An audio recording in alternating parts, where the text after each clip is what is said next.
Welcome to an unforgettable journey. Today I'm going to tell you an extraordinary story that happened more than a century ago, but still echoes in our hearts today. It's the narrative of a simple woman who discovered something that would change not only her life, but an entire community.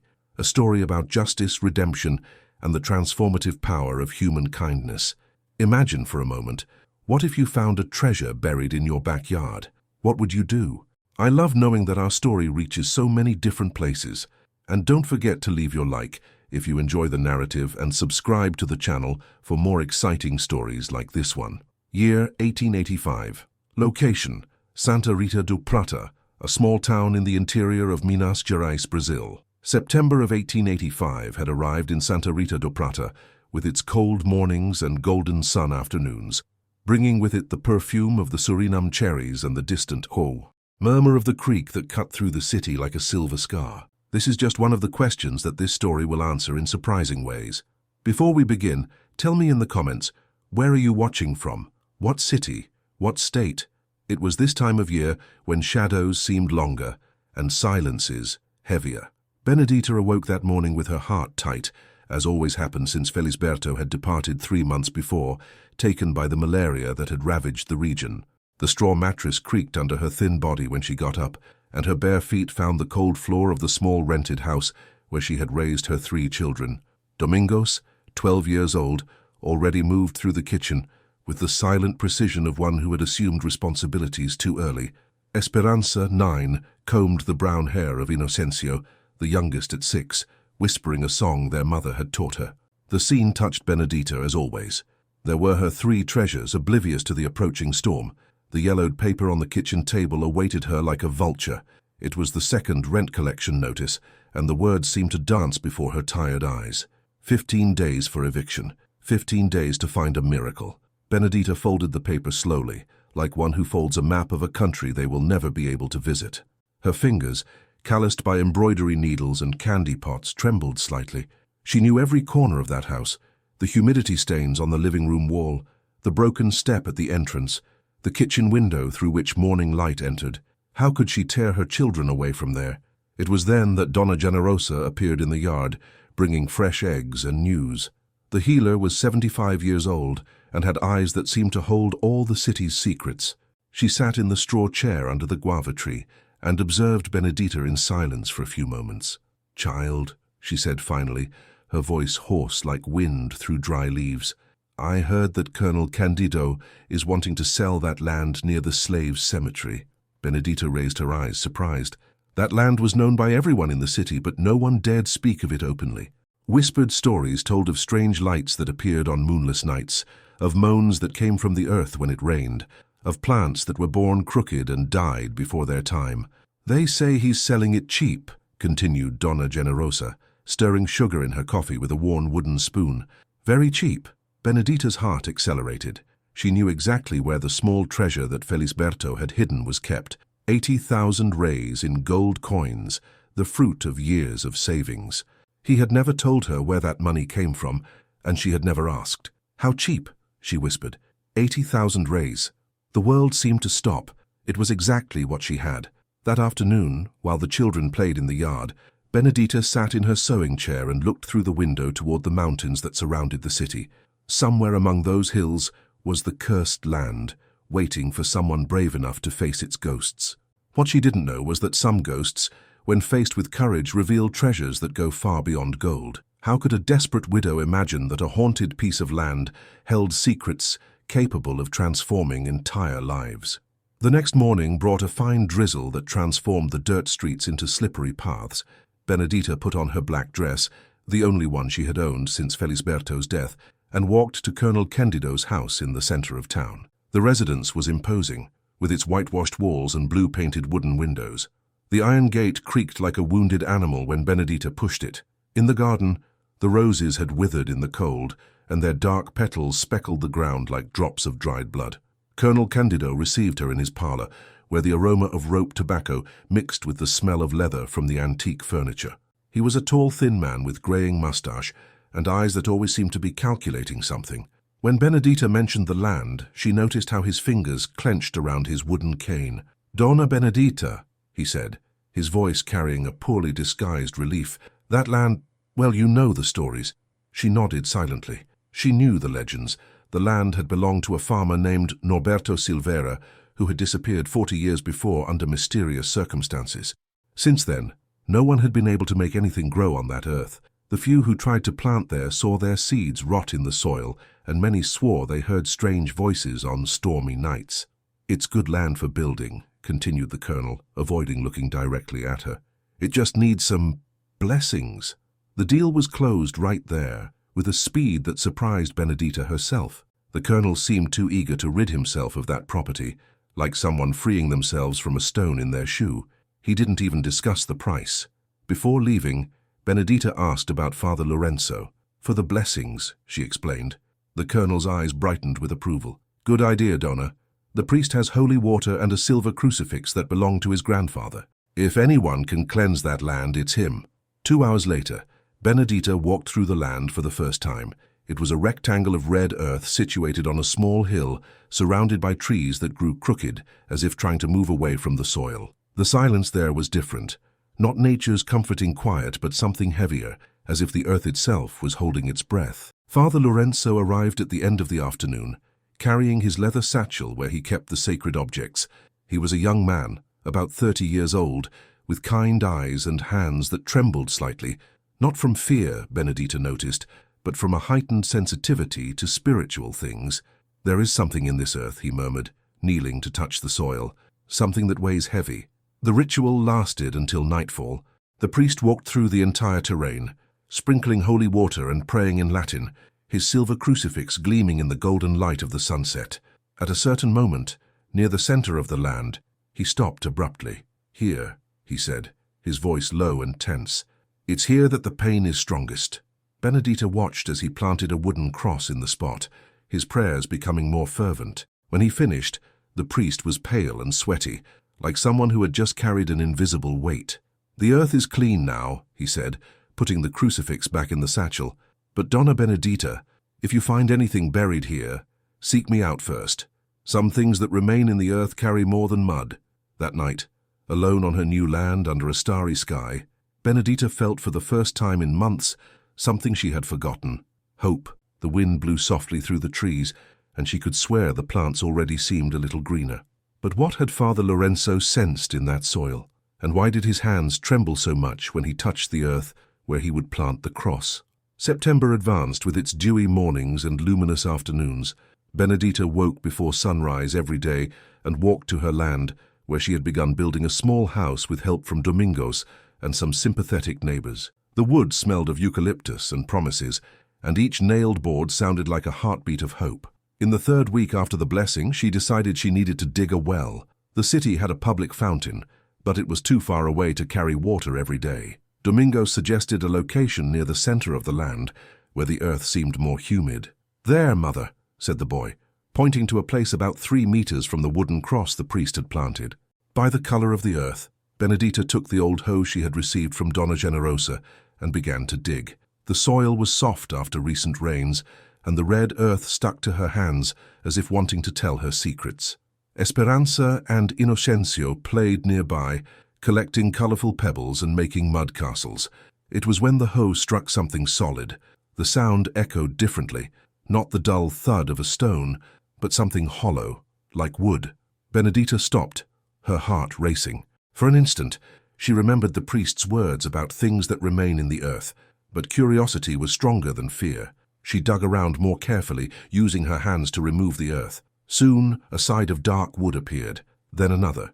It was a chest, small but heavy, reinforced with iron on the edges. The lock was rusted, but gave way with a few hammer blows. When Benedita lifted the lid, the world seemed to stop. Gold pounds gleamed under the sunlight like stars fallen from heaven. There were imperial coins, silver chains, a ring with a green stone that flickered like deep water. But it was the 2 papers carefully folded at the bottom of the chest that made her hands tremble. The first letter was written in elegant handwriting, already yellowed by time. "May God have mercy on my soul. I, Norberto Silveira, write these lines knowing my days are numbered. The gold and jewels in this chest were stolen by me from 8 families in this region, through false documents, intimidation, and violence. Their names and the amounts stolen are in the second letter. May whoever finds this treasure have the kindness I did not have, and return to each family what is rightfully theirs. The second letter was a detailed list. The Antonios, £50 of gold, the Raimundas, £35, the Beneditos, £40. 8 families, all with surnames that Benedita recognized. Some still lived in the region. The children approached, curious about their mother's sudden silence. "What is it, mother?" asked Esperanza, her large eyes fixed on the golden gleam. It's a responsibility," whispered Benedita, gently closing the chest's lid. That night, she couldn't sleep. The chest was hidden under her bed, but it seemed to pulse like a restless heart. Benedita understood that she hadn't just found a treasure. She had found a debt that another man had left behind, a debt to justice and to the peace of the dead. At dawn, she took the 2 letters and walked to Donna Generosa's house. The healer listened to everything in silence, her ancient eyes glowing with wisdom that came from many decades of keeping secrets. "Child," she said finally, "you found more than gold. You found the chance to heal an old wound in this earth." "But how?" "I don't know all these families. Professor Honorio knows them. He has the municipal chamber records. If anyone can help you find the descendants, it's him." Benedita nodded, feeling both a weight and lightness at the same time. The cursed land was revealing its secrets, and she was beginning to understand why the earth had called to her. But how could a simple woman return wealth stolen decades ago? And what would happen when they discovered what she had found? Professor Honorio lived in a small house behind the school, surrounded by books that piled up like mountains of yellowed paper. He was a bald and delicate man, with round glasses that looked like microscope lenses. When Benedita showed him the letters, he paled as if he had seen a ghost. "Norberto Silveira," he murmured, removing his glasses to clean them with trembling hands. "It's been 40 years since that name was spoken aloud in this city. Did you know him?" "I knew him, yes. I was just a boy when he disappeared, but I remember him well. A tall man with clear eyes and a smile that didn't reach his heart. They said he had a pact with the devil." Professor Honorio went to a shelf and retrieved a leather-bound volume. These were the records of the Municipal Chamber of Santa Rita do Prata, where births, deaths, marriages and land transactions were recorded. "Here it is," he said, pointing to a yellowed page. "Norberto Silveira. He arrived here in 1840, coming from who knows where. He bought lands, opened a small mining operation, but it was all a facade. The pages told a dark story. Norberto had used falsified documents to claim lands that belonged to humble families. When he faced resistance, thugs appeared to convince the owners to sell for ridiculous prices. He had also bought and sold slaves from other farms, forging letters of manumission to resell the same men multiple times. "How did no one denounce him?" asked Benedita. "Who would denounce him? He was protected by colonels from the capital and had money to bribe authorities. Small landowners had no voice, and the slaves, well, the law didn't protect them." Professor Honorio turned a few more pages. "But divine justice has its ways.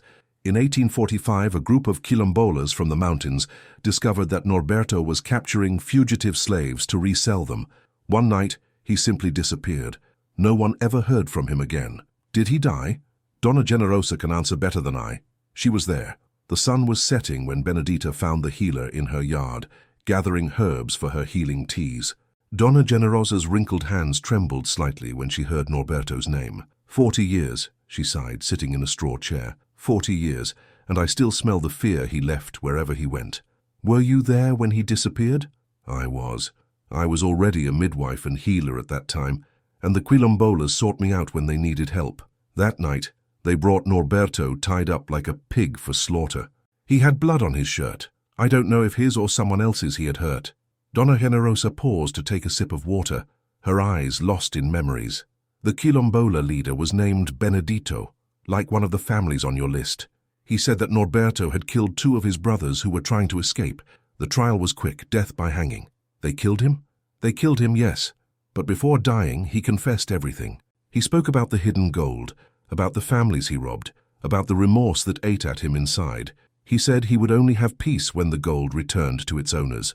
The old healer looked directly at Benedita. Now I understand why the earth called to you, child.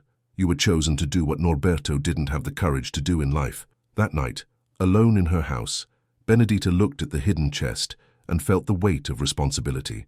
It wasn't just gold. It was delayed justice. It was the peace of a dead man and the repair of ancient wounds. Tomorrow, she whispered to herself. Tomorrow we begin to fix what was broken. But how could she imagine that returning stolen gold would awaken the greed of those who believed they had a right to it?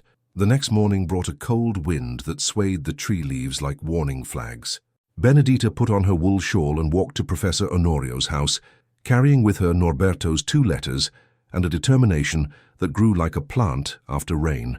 The professor was already waiting for her with various papers spread over the dark wooden table. There were old maps of the region, family lists, and even some yellowed daguerreotypes showing serious faces posing before primitive cameras.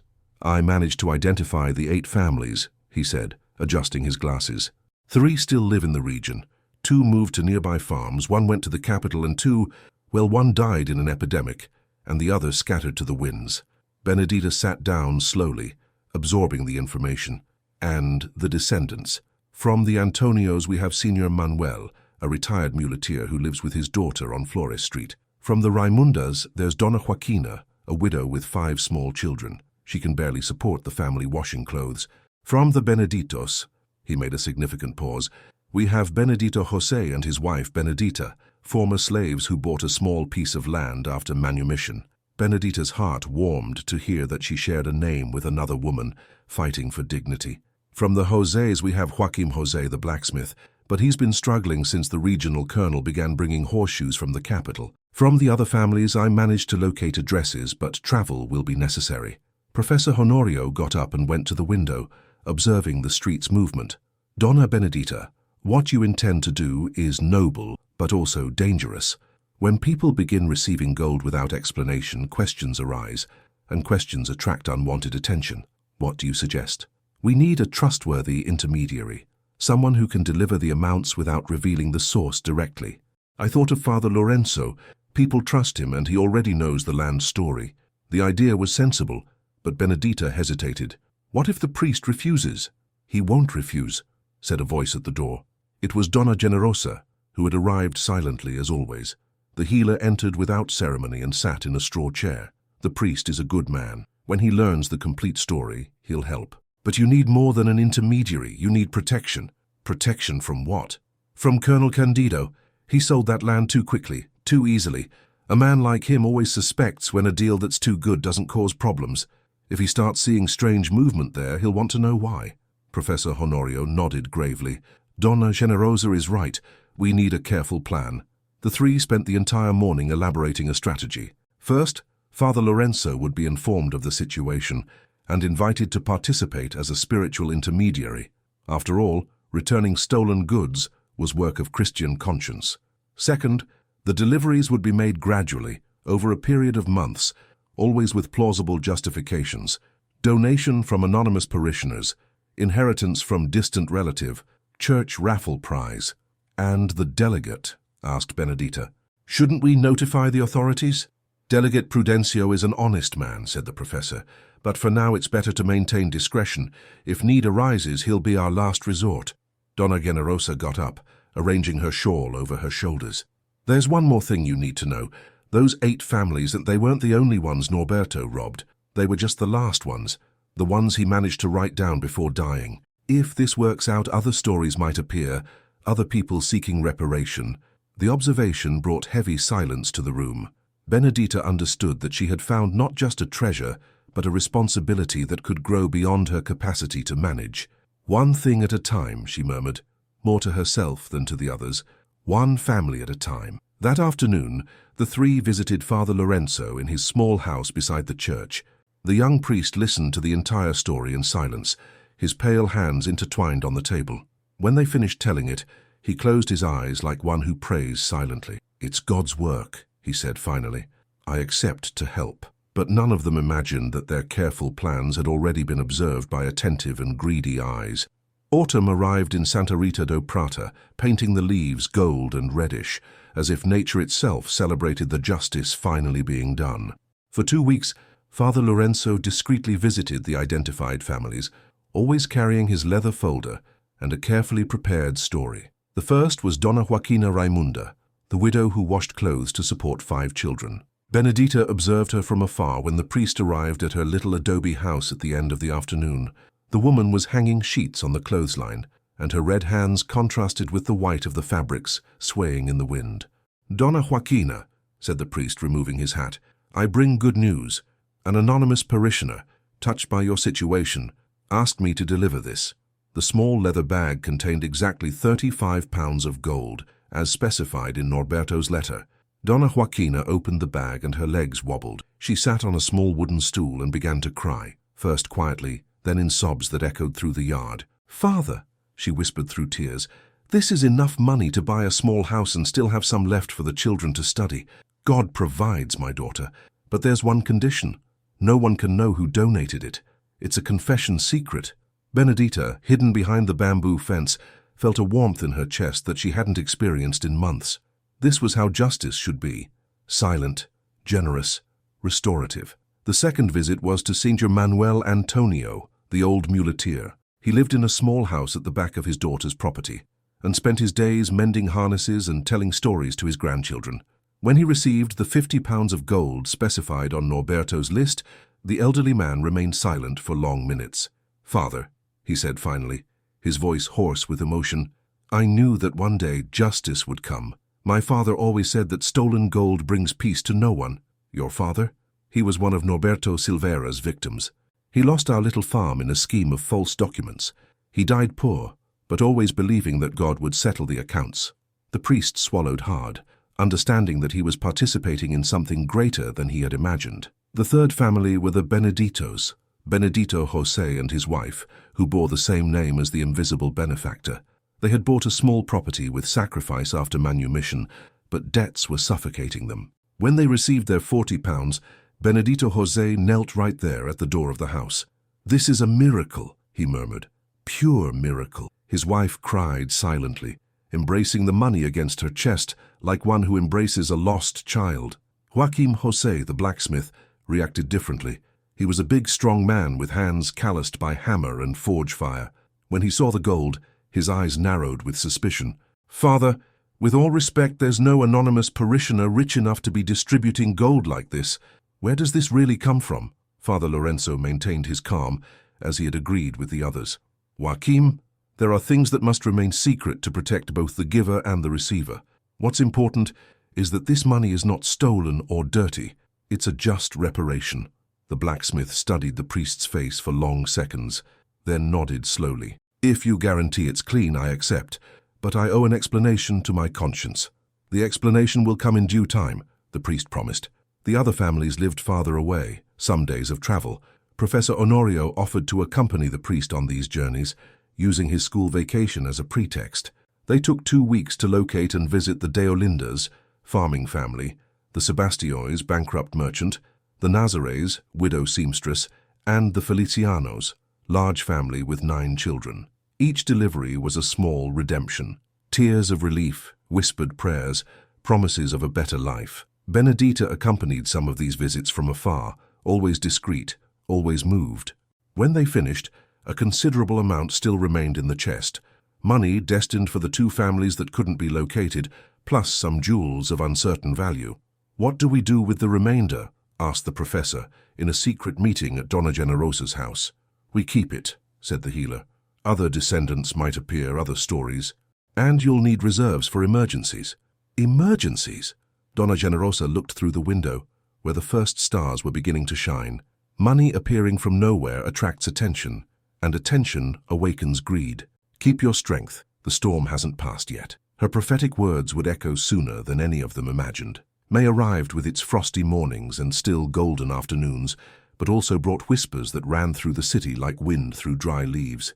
At Seu Antonio's store, at Dr. Sebastian's pharmacy, at Sunday Mass exit, conversations revolved around the families that had suddenly prospered.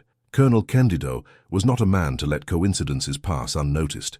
Sitting in his leather armchair, in the room that smelled of tobacco and ambition, he pieced together information that deeply troubled him. 8 families, all poor, all suddenly with enough money to change their lives. "Joaquim," he called the foreman, a short, stocky man who had served him for over 20 years. "Have you noticed anything strange in the city lately?" "Depends on what the colonel considers strange. Poor people getting rich overnight." Joaquim scratched his graying beard, thoughtful. "Well, there's Donna Joaquina who bought her own house. There's the blacksmith who paid off all his debts. There are the Beneditos who bought cattle. And they all say it was a church donation? That's what they say. Colonel Candido got up and walked to the window facing the main street. His eyes swept over the modest houses, the carts passing slowly, the children playing in the mud. Somewhere there was a secret he needed to discover. And that widow, what's her name? Benedita. That's the one. How's the construction of her little house going? Slowly, but it's going. The neighbors help on weekends. The colonel drummed his fingers on the wooden windowsill. Benedita had bought that cursed land for exactly the money he had asked. No more, no less. At the time it had seemed like just a desperate widow making a bad deal. But now, Joachim, I want you to visit that land, discreetly. See if there's anything different there. Something like what? I don't know. Anything. Earth movement, strange construction, people coming and going. And find out where the money circulating in the city is coming from. That same afternoon, while Benedita was in town buying nails for construction, Joachim walked through the land from end to end. He noticed the wooden cross the priest had planted, the foundation of the little house that was growing slowly, the place where the well had been dug. It was when he saw the disturbed earth. The place where Benedita had found the chest still showed signs of excavation even after weeks. The earth had a different color, and there were tool marks. Joachim knelt and dug with his hands, finding fragments of rotten wood and traces of rusted metal. Interesting, he murmured to himself. That night, Colonel Candido listened to the report with growing interest. A hole, disturbed earth, signs of recent excavation, and a poor widow who suddenly had money to build a house and still help other families through the church. Joachim, said the colonel, his voice low and dangerous, I think our widow found something on the land she bought from me. Do you think there was something buried there? I'm certain. And I'm also certain that by right, anything found on that land belongs to me. I was the legal owner. But you sold the land? I sold the land, not what was underneath it. There's an important legal difference. Colonel Candido got up and went to his desk, where he took out paper and ink. I'm going to write to my lawyer in the capital. I want to know what my rights are regarding archaeological discoveries on properties I sold, and if the widow doesn't want to return it. The colonel smiled, but it was a smile without warmth. Then we'll have to be more persuasive. In the days that followed, Joachim began appearing frequently near Benedita's land, always with some excuse. He was looking for a lost cow, checking property markers, passing by to greet her. Benedita noticed the man's constant presence but said nothing. She had learned that demonstrated fear is fear that grows. It was Domingos who brought the news she feared. Mother, the boy said one afternoon, there's a man asking about you in town. He wants to know if you saw anything strange when you dug the well. Benedita felt a chill run down her spine. What man? Colonel Candido's foreman, Joachim. That night, she visited Donna Generosa and told her what was happening. The old healer listened in silence, her ancient eyes reflecting the lamplight like pools of wisdom. It was what I feared, she sighed. Greed awakens when it sees gold changing hands. You need protection now. Protection? From the families you helped. It's time for them to know the truth. But would the truth be enough to protect Benedita from the approaching storm? The crescent moon shone over Santa Rita do Prata when Father Lorenzo discreetly knocked on the door of Donna Joaquina Raimunda's house. It was late at night, and the widow was surprised to see the priest accompanied by Professor Honorio and Donna Generosa. Forgive the hour, Donna Joaquina, said the priest, removing his hat. But we need to talk about an urgent matter involving your family. In the following days, the same scene repeated at each of the benefited families' houses. In all of them, the priest told the complete truth. The story of Norberto Silveira, the treasure found by Benedita, the confessional letters and the brave decision to return the gold to the robbed families. Reactions ranged from tears of gratitude to reverent astonishment. Serapriga, Manuel Antonio, the old muleteer, pounded his fist on the table and declared, I knew there was justice in this story. My father was avenged. Benedito José and his wife looked at each other in silence for long minutes before she whispered, So it wasn't a miracle, it was delayed justice. Joachim José, the blacksmith, reacted with the practicality that characterized him. And now? What do you want from us? It was Professor Honorio who explained the situation. Colonel Candido was investigating the origin of the money and planned to claim rights over any treasure found on the land. Benedita is in danger, he said, and by extension, all of you too. Why us? Asked Donna Joaquina. Because you received money that the colonel considers his by right, he might demand that you return everything. The silence that followed was heavy as storm clouds. Then, one by one, the families began to speak. "That woman did for us what not even blood relatives would do," said Donna Joaquina. "I won't abandon her now. She returned our dignity to us," added Benedito José. "We're going to protect her." "What do we need to do?" asked the blacksmith. Donna Generosa leaned forward in her chair, her wrinkled hands intertwined. "First, you need to know that you're not alone. There are other people willing to help." "Other people?" "The quilombolas from the mountains. They never forgot what Norberto did. When they learn that justice was finally done, they'll want to protect whoever had the courage to do what's right." "And how will we contact them?" "Leave that to me," said the healer. "I have old friendships there." 2 days later, at nightfall, a group of men silently descended from the mountains toward Santa Rita do Prata. They were 15 quilombolas, led by João Benedito, grandson of the man who had confronted Norberto 40 years before. They were men with dark skin burned by the sun, muscles forged by hard work, and eyes that knew both injustice and resistance. The meeting took place at Donna Generosa's house, in the light of oil lamps that created dancing shadows on the walls. João Benedito was a tall, strong man with graying hair and a scar that cut across his left eyebrow. "My grandfather died waiting to see justice done," he said, his deep voice echoing in the small room. "Now that it finally happened, we won't let anyone undo it." "But we don't want violence," said Professor Honorio. "We want to resolve this within the law." "The law?" João Benedito laughed, but there was no humor in his laughter. "Professor, the law didn't protect my grandfather when Norberto stole his lands. The law didn't protect the slaves he sold like cattle. Sometimes true justice has to be done outside the courts." Father Lorenzo stood up, his pale hands trembling slightly. "João, I understand your anger, but Christ taught that violence only generates more violence. And what do you suggest, Father? First we try the legal route. We have Delegate Prudencio. He's an honest man. If that doesn't work, completed João Benedito, we'll use other methods." That same night, Delegate Prudencio received an unexpected visit at his house. Father Lorenzo, Professor Honorio, and Donna Generosa appeared at his door carrying a story that would change his perception of many things in the city. The delegate was a middle-aged man with graying mustache and honest eyes. He listened to the entire narrative in silence, asking pointed questions and taking notes in a small notebook. "Do you have the original letters?" he asked. "We do. And can you prove that the gold came from that specific chest?"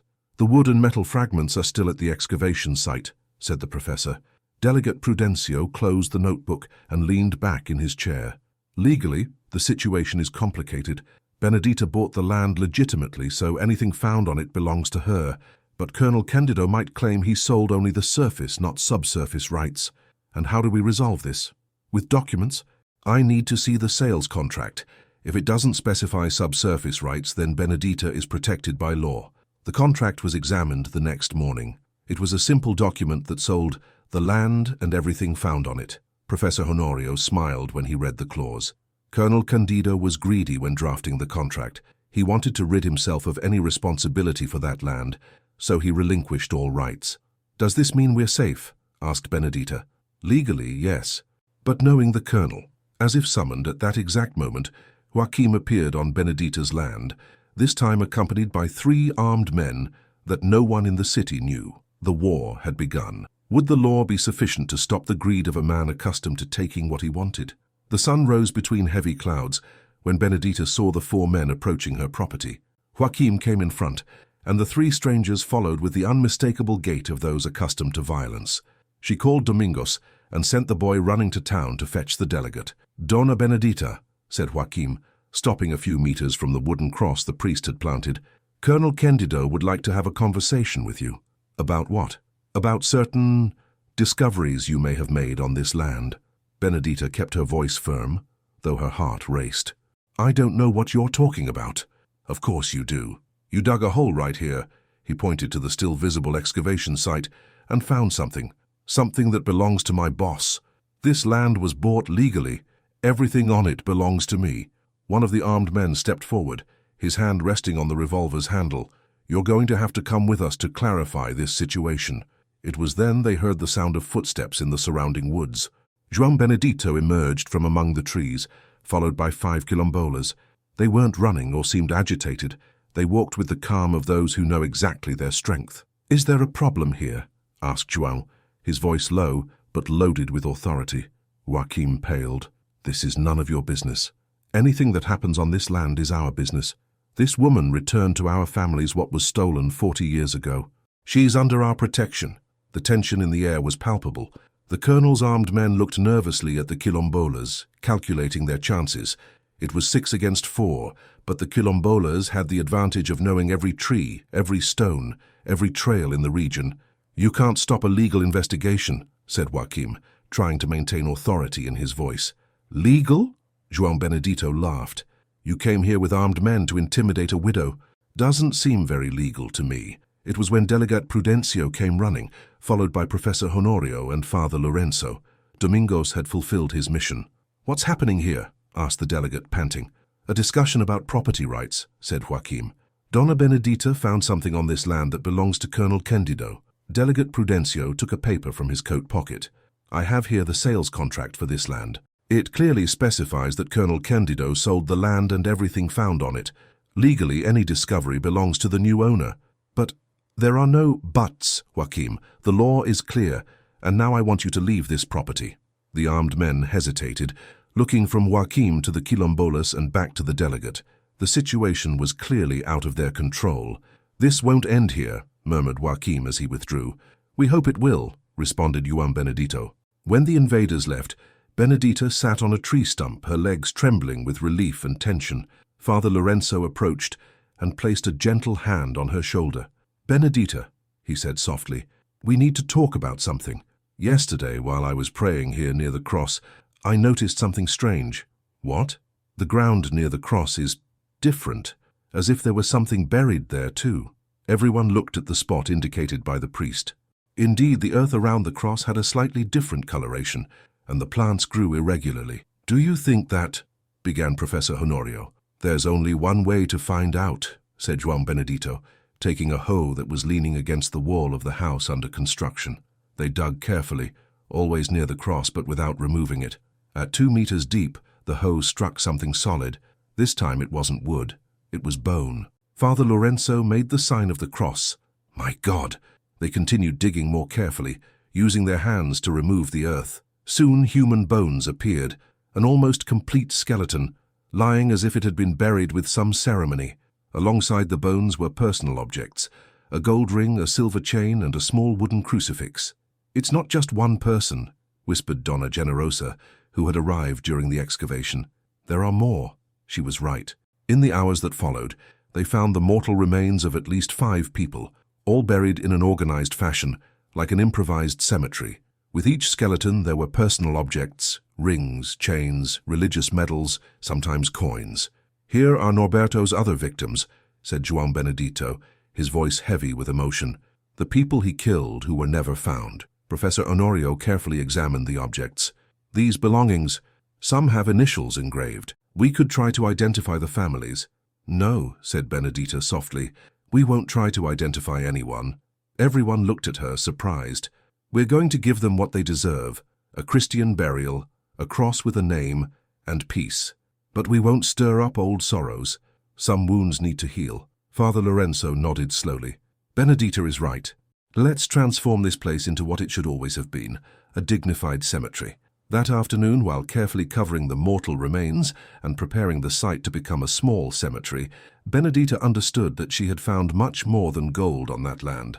She had found a community, a chosen family, and a purpose that went beyond her own need. But the discovery of the cemetery would bring consequences that no one could foresee. 3 weeks had passed since the discovery of the clandestine cemetery. The site had been transformed into a respectful small necropolis with wooden crosses marking each grave, and an improvised altar where Father Lorenzo celebrated monthly masses for the nameless dead. The news had spread throughout the region, bringing curious visitors and families searching for relatives who had disappeared decades ago. It was on one of those June mornings, when frost covered the grass like sprinkled sugar, that an elegantly dressed man descended from a carriage at the entrance to Benedita's property.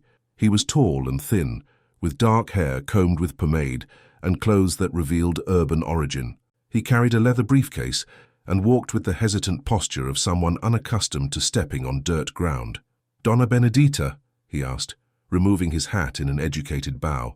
"That's me. My name is Dr. Norberto Silveira, Jr. I'm a lawyer in the capital and—" He swallowed hard. "I'm the son of Norberto Silveira." The silence that followed was so heavy it seemed capable of breaking branches. Benedita studied the man's face, looking for similarities to the father she knew only through dark stories. She found in the visitor's eyes not the cruelty she expected, but something resembling remorse. "Come in," she said finally. "Let's talk." In the small living room of the newly built house, Dr. Norberto opened his briefcase and removed several yellowed documents. His hands trembled slightly as he organized them on the simple wooden table. "Donna Benedita," he began, his voice heavy with contained emotion, "I came here to do something that should have been done 40 years ago. I came to return what my father stole." He then told a story that Benedita didn't expect to hear. In his final years, Norberto Silveira had written detailed letters to his son, confessing all his crimes and begging for forgiveness. The letters had only recently reached Dr. Norberto's hands after his mother's death, who had kept them hidden for decades. "My mother thought I shouldn't carry the weight of my father's sins," he explained. "But when she died, I found the letters in her dressing table, along with a will I didn't know existed." The will was an extraordinary document. In it, Norberto Silveira left detailed instructions for his son to sell all the family's properties and use the money to repair the damage he had caused. There were maps indicating lands that should be returned to original families, lists of stolen values, and even instructions on how to locate the victim's descendants. "But why did you come here now?" asked Benedita. Dr. Norberto smiled sadly. "Because I learned that someone was already doing the work I should have done. When news reached the capital that humble families in Santa Rita do Prata were receiving mysterious restitutions, and that a cemetery had been found on my father's old property, well, it wasn't hard to piece things together." He removed a detailed map of the region from the briefcase. "According to my father's will, besides this land where we are, there are 5 other properties that were stolen and never returned. The legitimate heirs are identified here." Benedita examined the map with growing surprise. The marked lands covered a considerable area, including some of the region's most prosperous farms. "And the current owners? Some bought in good faith from my father, others were accomplices in the thefts. The will clearly distinguishes between the 2 cases. For honest buyers, there are instructions for financial compensation. For accomplices, Dr. Norberto pointed to a name on the map that made Benedita choke, Colonel Candido. "My father left specific instructions about this man. Apparently, he helped in several document falsification schemes. The farm he administers today was stolen from the Pereira family in 1843. Do the Pereiras still live in the region?" "They do. They're a large but impoverished family. They work as sharecroppers on land that used to belong to them, without knowing they're the true owners." That afternoon, Professor Honorio and Father Lorenzo joined the conversation. Dr. Norberto showed them all the documents, including his father's detailed confessions and the complex will that planned mass restitution. "Doctor," said the priest, "this is more complicated than returning gold. We're talking about properties, about families who built their lives on lands that don't belong to them." "I know. That's why my father left such detailed instructions. He lived with the weight of guilt for decades and carefully planned how to fix each injustice." Professor Honorio studied the maps and lists. "This will affect the entire land structure of the region. It won't be a silent change like the gold restitution." "No," agreed Dr. Norberto, "but it's the right thing to do. And I have sufficient resources to facilitate the transition. The Silveira family accumulated wealth over decades, wealth built on others' suffering. It's time to use that wealth to repair the evil done." Benedita looked through the window, where she could see the small cemetery they had created. The wooden crosses stood out against the blue evening sky, silent reminders of lost lives and finally recognized injustices. "Dr. Norberto," she said softly, "your father may not have been a good man, but he left a decent son. If you decide to go forward with this, you'll have our help. And you'll have our fierce opposition," said a voice at the door. Everyone turned. Colonel Candido was there, accompanied by Joaquim and 3 more armed men, but this time there was something different in his eyes, not just greed, but desperation. The truth about the stolen properties was finally coming to light. But who would emerge victorious when the past confronted the present? The air in the small room became dense like the eve of a storm. Colonel Candido entered without invitation, his eyes scanning the documents scattered on the table before fixing on Dr. Norberto's pale face. "So it's true," said the colonel, his voice low and dangerous. "The devil's son has returned to haunt the living." "Colonel Candido," responded Dr. Norberto, maintaining his dignity while standing. "I came here to correct the errors of the past." "Correct them?" The colonel laughed, but there was no humor in the sound that came from his throat. "Boy, you have no idea what you're meddling with. Your family destroyed half the world around here, and now you want to appear 40 years later playing vigilante?" Father Lorenzo stood up, positioning himself between the two men. "Colonel, please. We're trying to resolve this in a civilized manner." "Civilized?" The colonel's eyes flashed. "Father, this boy is threatening the foundation of the entire local economy. He wants to take lands from families who have worked for decades to give them to whom? People who maybe don't even know how to work the land anymore." Dr. Norberto opened his briefcase and removed a specific document. "Colonel, your name appears here in my father's confessions. According to him, you actively participated in at least 4 document falsification schemes." "Lies. There are witnesses. My father named people who are still alive and can confirm." "Witnesses that no one will find," interrupted Joaquim, his hand resting on the revolver's handle. "It was when a new group entered the house, João Benedito and 6 quilombolas, all armed." The quilombola leader looked at the colonel's men with the disdain of one who knew well that type of intimidation. "Colonel," said João, his voice calm but loaded with authority, "your threats don't work anymore. Times have changed." "They haven't changed that much. They've changed enough for a judge from the capital to accept hearing witnesses about crimes committed 40 years ago, especially when there are documents to prove it." Benedita, who had remained silent, finally spoke. "Colonel, why don't you sit and listen to what Dr. Norberto has to propose? Perhaps there's a solution that benefits everyone." "Benefits everyone?" The colonel turned to her, his eyes glowing with rage. "Insolent widow! It was you who started this whole mess. If you had stayed quiet with your find—" "If I had stayed quiet, the victims of your accomplice would continue without justice," responded Benedita, keeping her voice firm. Dr. Norberto approached the table and organized the papers. "Colonel, I'll be direct. According to my father's will and the evidence I possess, 3 of the properties you administer were stolen from their legitimate owners. I can go to court and prove this. And if I do, you lose the lands and still face criminal charges for receiving stolen goods and document falsification. But there's an alternative." The colonel studied the young lawyer's face for long seconds. "What alternative?" "Cooperation. You help me locate all the wronged families, facilitate the transition of properties, and receive fair financial compensation for what you invested in good faith. In return, your name doesn't appear in criminal proceedings. And if I refuse, then I prepare the documents for the capital judge and let the law take its course." Professor Honorio stood up and went to the window. "Colonel, may I speak as someone who knows this community well?" "Speak. You have 2 options. Be remembered as the man who helped correct a historical injustice, or as the one who fought to the end to maintain the product of others' crimes. Which do you prefer?" The silence that followed was interrupted only by the sound of wind in the trees outside. Colonel Candido walked to the window and observed the small cemetery Benedita had created. The wooden crosses seemed to accuse him silently. "How much time do I have to decide?" he asked finally. 1 week, responded Dr. Norberto. The colonel nodded slowly, then turned to his men. "Let's go." When they left, the tension in the room visibly diminished. Father Lorenzo served coffee to everyone, and Dr. Norberto took the opportunity to detail his plans. "I have sufficient resources to compensate all good faith owners," he explained. "The idea isn't to destroy lives, but to build justice. Some properties can be divided. Others can be bought by current families at fair market values." "And the families that were robbed?" asked Benedita. "They'll receive back their lands, or equivalent compensation. I've already identified most of the descendants. Many live as rural workers on the very lands their grandparents lost." João Benedito leaned forward in his chair. "Doctor, Norberto, you have courage to do this, but you'll need protection. Colonel Candido won't accept losing power without a fight. That's why I count on you. You can count on us. My grandfather waited 40 years for this justice. Now that it has arrived, we'll protect it with our lives." That night, when everyone had left, Benedita sat alone in her house, looking at the documents Dr. Norberto had left for her to examine. The list of stolen properties covered half the region, and the names of wronged families included many she knew. "Felisberto," she whispered to her dead husband, I think our small discovery is going to change the entire world around here."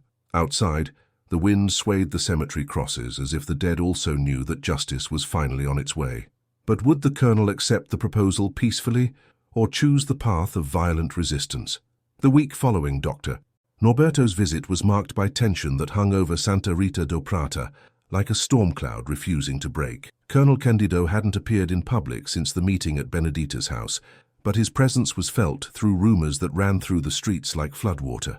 Joachim had been seen talking with armed men from other cities.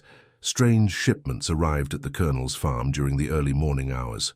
And the families who had received gold restitutions began reporting intimidating visits. Nothing direct, just questions about money appearing from nowhere, and suggestions that simple people shouldn't meddle in complicated matters. It was on a Friday morning that the colonel's response arrived. Benedita was in the yard hanging clothes on the line when she saw a carriage approaching along the dirt road. It wasn't Dr. Norberto's elegant carriage, but a heavy vehicle pulled by 4 horses, the type used to transport cargo. 8 armed men descended from it, led by a tall, thin man wearing a leather hat and riding boots. Joachim came right behind, his face tense like someone who knew he was about to cross a dangerous line. "Donna Benedita," said the men's leader, touching his hat brim in false courtesy. "Colonel Candido sent a message." "What message?" "That you have 24 hours to deliver everything you found on this land. Gold, jewels, documents, everything. In return, he guarantees nothing will happen to you or your children." Benedita felt her blood freeze in her veins, but kept her voice steady. "And if I refuse? Then we can't guarantee anyone's safety on this property." It was when they heard the sound of footsteps in the surrounding woods. Juan Benedito emerged from among the trees, followed by 12 armed quilombolas. But they didn't come just from the woods. They also came from the road, where more men appeared as if they had sprouted from the earth itself. "Is there a problem here?" asked João, his calm voice contrasting with the evident tension in the colonel's men's posture. "This is none of your business," said the invaders' leader, but Benedita noticed how his hand moved instinctively toward his weapon's handle. "Any threat to this woman is our business." "You're just quilombolas. You have no legal authority for anything." João smiled, and there was something dangerous in that smile. "Legal? You came here to threaten a widow and talk about legal." It was when Delegate Prudencio appeared on the road, mounted on his horse and accompanied by 2 municipal guard soldiers. "What's happening here?" The armed men's leader hesitated. "Just a business conversation, Delegate." Business conversation with 8 armed men. Delegate Prudencio dismounted and walked to the group. "Identify yourselves. We have no obligation to—" "You do. You're on private property carrying weapons in numbers that constitute armed band formation. Identify yourselves or you'll be arrested." The situation was clearly out of control. The colonel's men looked nervously at the quilombolas, who outnumbered them and knew every inch of the terrain. The delegate represented legal authority, and his presence made any violence a federal crime. "Let's go," murmured the leader to his men. "Wait," said Delegate Prudencio. "I want you to take a message to Colonel Candido. Tell him that any new attempt at intimidation or invasion will result in immediate arrest. And also tell him I received a telegram from the capital. There's a judge coming to investigate the accusations against him."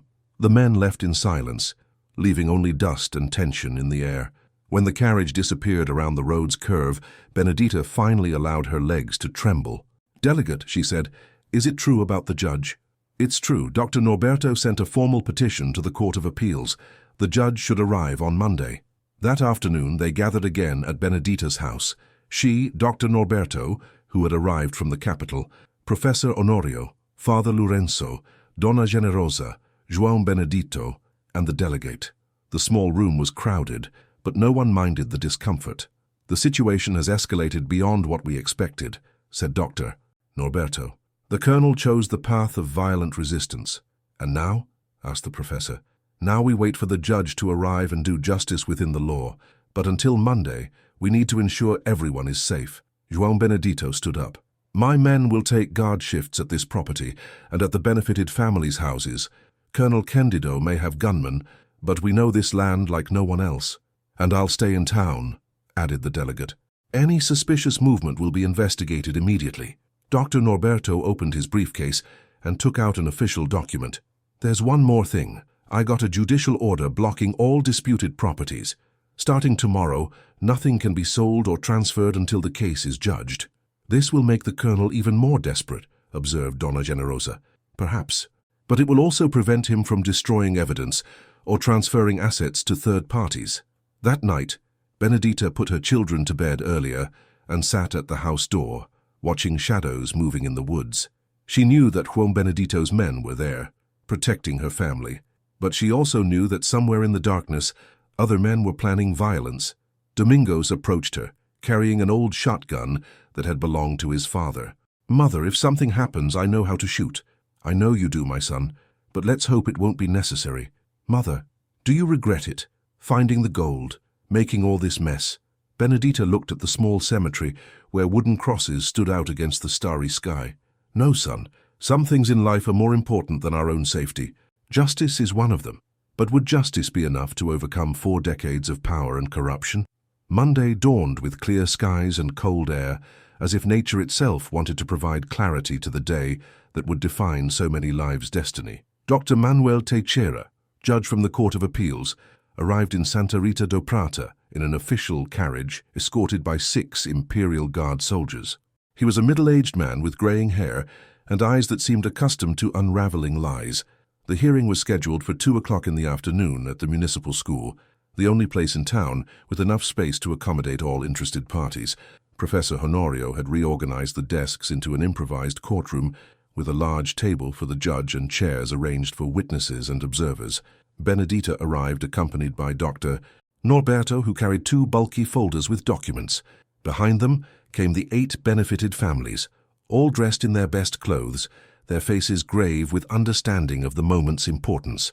Colonel Candido entered shortly before the appointed time, accompanied by a lawyer from the capital, a short, chubby man who sweated excessively despite the cold. The colonel seemed to have aged years in a week. His hair was disheveled, his clothes less careful than usual. Dr. Teixeira opened the session by striking a wooden hammer, borrowed from the blacksmith's workshop.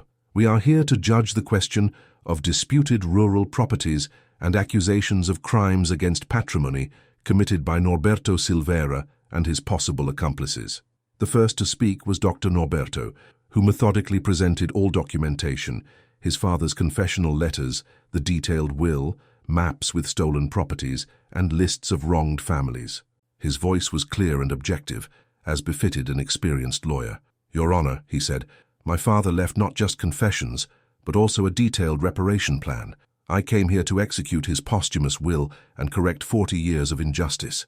The colonel's lawyer stood up, adjusting his small glasses on his sweaty face.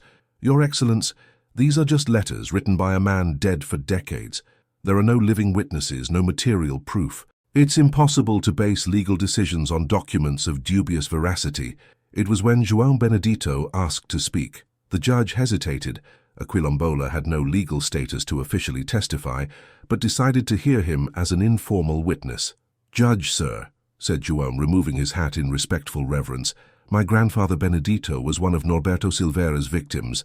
He told me the whole story before dying. And there are others in the quilombola community who also heard their fathers' and grandfathers' accounts." "Those are just orally transmitted stories," protested the colonel's lawyer. "They have no juridical value." Dr. Teixeira raised his hand, asking for silence. "In the absence of official records from that era, which we know was a period of precarious documentation, consistent oral testimonies do have probative value," continued João Benedito. João related in detail Norberto's crimes: land stolen through falsified documents, slaves sold multiple times, families expelled from their properties through intimidation and violence. When he finished, other quilombolas asked to speak, all confirming similar versions of the same story. But it was when Donna Generosa stood up that silence in the room became absolute. The old healer walked slowly to the front, supported by her wooden cane, her ancient eyes fixed on Colonel Candido's pale face. "Judge, sir," she said, her hoarse voice echoing in the room, "I was there the night Norberto Silveira was judged by the quilombolas. I heard his complete confession, and I also heard when he named his accomplices." The colonel's lawyer jumped from his chair. "Your Excellence, this woman is just an uneducated healer. Her testimony, interrupted Dr. Teixeira, is from an eyewitness of events being investigated. Continue, madam." Donna Generosa pointed a trembling finger at Colonel Candido. That man helped Norberto falsify documents for at least 4 properties. Norberto said this at the hour of death, when he had nothing more to gain or lose by lying. "Lies!" shouted the colonel, standing up abruptly. "These are inventions of a crazy old woman." "Candido," said Donna Generosa, her voice low but loaded with authority, "did you forget that I was also a midwife, that I entered families' houses? I saw you receiving money from Norberto. I saw you signing false papers, and I never said anything because I was afraid. But now I'm too old to be afraid." The judge then requested presentation of physical evidence, objects found in the chest, fragments from clandestine graves, victims' personal belongings. Everything was carefully examined and catalogued. Dr. Norberto then presented his reparation proposal, returning lands to legitimate owners, financial compensation for current good faith occupants, and creating a reparation fund for families that couldn't be located. "And Colonel Candido," asked the judge, "if he collaborates with the investigation and facilitates property transitions, he won't be included in criminal accusations. If he resists, completed Dr. Teixeira, he'll face proceedings for receiving stolen goods, document falsification and gang formation." The colonel whispered something to his lawyer, who nodded nervously. "Your Excellence," said the lawyer, "my client accepts to cooperate fully with the investigation." The trial lasted until nightfall. When Dr. Teixeira finally struck the hammer for the last time, the entire region's land structure had been reorganized. Lands returned to their original families, compensations were determined, and a transition timeline was established. Benedita, who had remained silent during almost the entire trial, finally stood up to speak. "Judge, sir," she said, "I want to donate half my land for creating a community school, and I want the cemetery we found preserved as a memorial to Norberto Silveira's victims."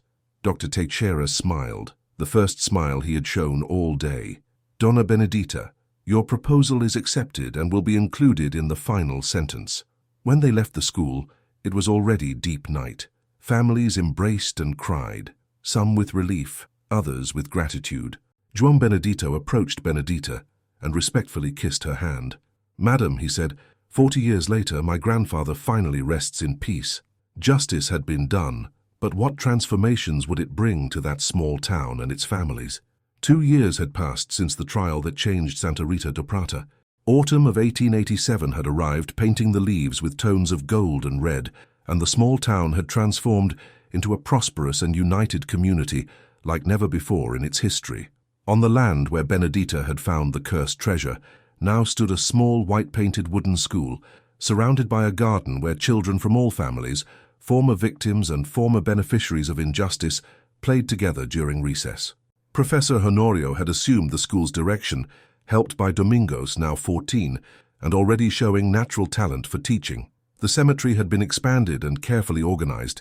Well-made wooden crosses marked each grave, and a small stone altar bore the inscription, "In memory of Norberto Silveira's victims, so that injustice is never forgotten." Father Lorenzo celebrated monthly masses there, always with participation from families from both the town and the Quilombola community. Esperanza, now 11, had become Donna Generosa's apprentice in the art of midwifery and healing. The girl showed special sensitivity for medicinal herbs and a natural gift for comforting the afflicted. Inocencio, the youngest at 8, spent his days at Joaquim José's workshop, learning the blacksmith trade and dreaming of having his own forge when he grew up. The families benefited by restitution had prospered in different ways, but all with dignity. Donna Joaquina Raimunda had bought a small but comfortable house and opened a sewing business that served the entire region. Benedito José and his wife had expanded their property and raised dairy cattle, supplying fresh milk to the school and town families. Senior Manuel Antonio, the old muleteer, had used part of his money to help his grandchildren study in the capital, but had kept enough to buy a small farm where he raised horses.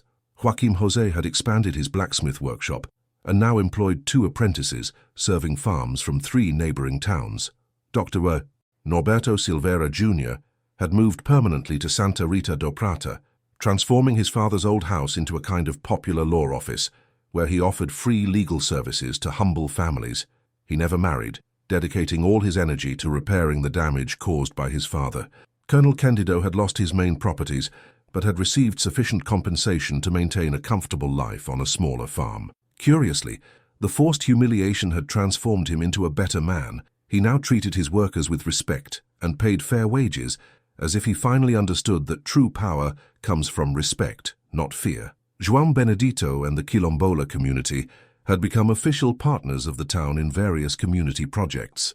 They supplied agricultural products to the school, participated in local festivities, and their traditional knowledge about natural medicine was respected and used when needed. Professor Honorio had written a book telling the entire story, from the treasure discovery to the final trial. The book circulated from hand to hand throughout the region, and many families had discovered connections to past events they had never fully understood. But perhaps the most beautiful transformation was what happened every late November, when the town celebrated what came to be called the Feast of Redemption. For 3 days, families from the entire region gathered for a celebration that mixed local product fairs, theatrical presentations telling the story of Norberto and his posthumous redemption, and a great community lunch where everyone contributed something. At one of these festivals, Benedita sat in a straw chair under a leafy tree, watching her children play with others from the neighborhood. At 40, she had become a respected figure in the community, not just for having found the treasure, but for having made the courageous choice to share it in the name of justice. Dr. Norberto approached her, carrying 2 cups of coffee. "Donna Benedita, may I sit?" "Of course, doctor." They remained silent for a few moments, observing the festival's joyful movement. Children ran between the stalls, families shared traditional foods, and a group of musicians played guitar and accordion on a small wooden structure. "Donna Benedita," said Dr. Norberto finally, "sometimes I wonder, if my father could see all this, what would he think?" Benedita took a sip of coffee, savoring the drink's mild bitterness. "I think he would think that the earth finally flourished, doctor, that justice, even delayed, has the power to make good things grow where before there was only curse." "Do you regret anything?" Benedita looked at the small cemetery on the hilltop, where wooden crosses stood out against the evening's blue sky. Then she looked at the school, from where children's laughter came. Finally, she looked at her own children, Domingos helping organize local history books, Esperanza teaching other girls to identify medicinal herbs, Inocencio showing off a small horseshoe he had made himself. "No, doctor, I regret nothing. I learned that sometimes we are called to be instruments of a justice greater than ourselves, and when we respond to that call with courage and generosity, entire life can be transformed." Dr. Norberto nodded, understanding. "My father left a heritage of pain, but you transformed it into a heritage of hope. It wasn't just me, it was this entire community working together to fix something that seemed impossible to fix." That night, when the festival ended and families returned to their homes, Benedita walked to the small cemetery. Stars shone intensely in the clear sky, and a gentle breeze swayed the wooden crosses. "Norberto Silveira," she said in a low voice, speaking to the dead man she had never known. "I don't know if you can hear me, but I want you to know. Your debt was paid. The families were repaired. The earth flourished. You can rest in peace." The wind blew stronger for a moment, making the tree leaves whisper like ancient voices. Benedita smiled, feeling a lightness in her chest that she hadn't experienced since before her husband's death. She walked slowly back to her house, where her children waited for her for the night prayer. Tomorrow would be another day of work, of construction, of caring for the community she had helped create. But tonight, for the first time in a long time, she slept with the absolute certainty that she had fulfilled her purpose in life. The earth had called to her, and she answered.